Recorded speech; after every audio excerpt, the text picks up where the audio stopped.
ये सर अलग अलग एजेंसी, जैसे मान लो एसएससी एग्जाम कराती है, यूपीएससी भी एग्जाम कराती है। अब ऐसी चीजें एसएससी में बार बार सुनने को मिली, यूपीएससी में इतना नहीं सुनने को मिलता। तो क्या यूपीएससी का सिस्टम बाकी सबसे कंपैरिजन में बेटर है? काफी अच्छा है, क्योंकि वो एक तो कॉन्स्टिट्यूशनल बॉडी है, संवैधानिक निकाय है, इसलिए भी।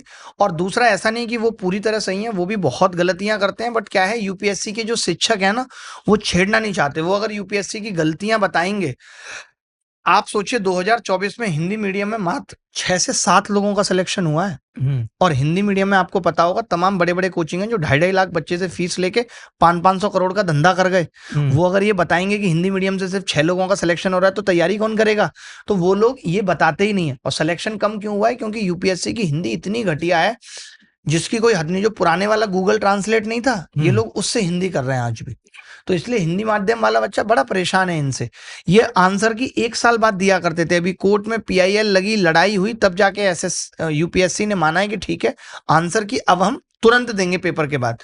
तो यहाँ पे भी अब दिक्कतें आएंगी। जब आंसर की तुरंत मिलेगी तो पता चलेगा अच्छा इन्होंने गलत का सही आंसर किया है।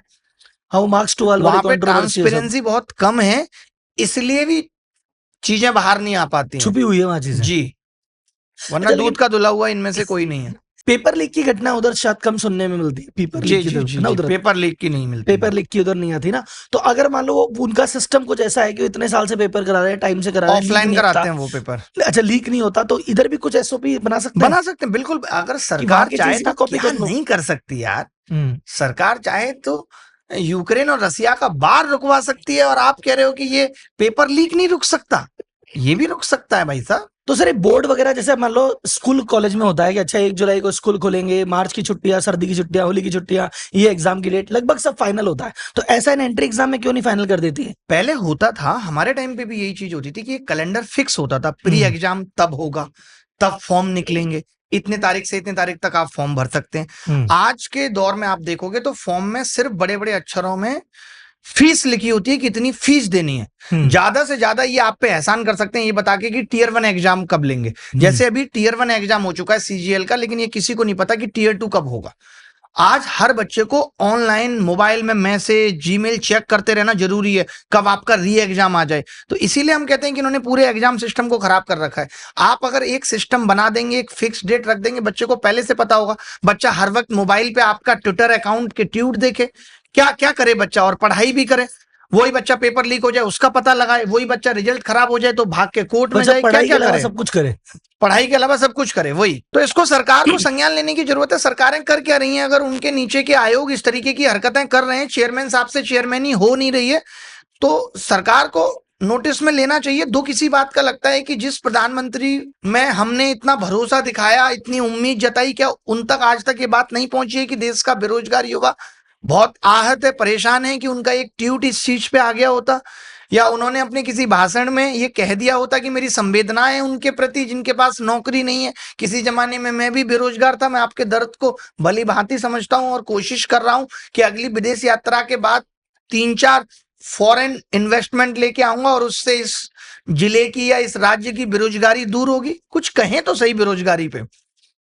हर आदमी ये क्या फोकस कर रहे हैं, आत्मनिर्भर बनो, हर चीज में आत्मनिर्भर बनो। मतलब कैसे आत्मनिर्भर बने? भारत आत्मनिर्भर बने, भारत का युवा आत्मनिर्भर बने। आप किस आत्मनिर्भर की बात कर रहे हो? नहीं, अपॉर्चुनिटी मान लो एक आदमी कुछ आत्मनिर्भर बन के कर भी लेता है, मान लो उसने कुछ ऐसा बना दिया जो बाहर एक्सपोर्ट होना है, वो वही नहीं कर पा रहा है। आप एक सिस्टम तो क्रिएट करो जिसमें आत्मनिर्भर बनने के बाद, या आत्मनिर्भर बनने की अगर कोई सोच है तो वो अपनी चीजों को इंप्लीमेंट कर पाए। वो प्रोसेस क्रिएट करना, वो अपॉर्चुनिटी क्रिएट करना सरकार की जिम्मेदारी है। आप देखो अभी बिहार में चुनाव आ रहा है कि तो पूरी पार्टी लगी हुई है।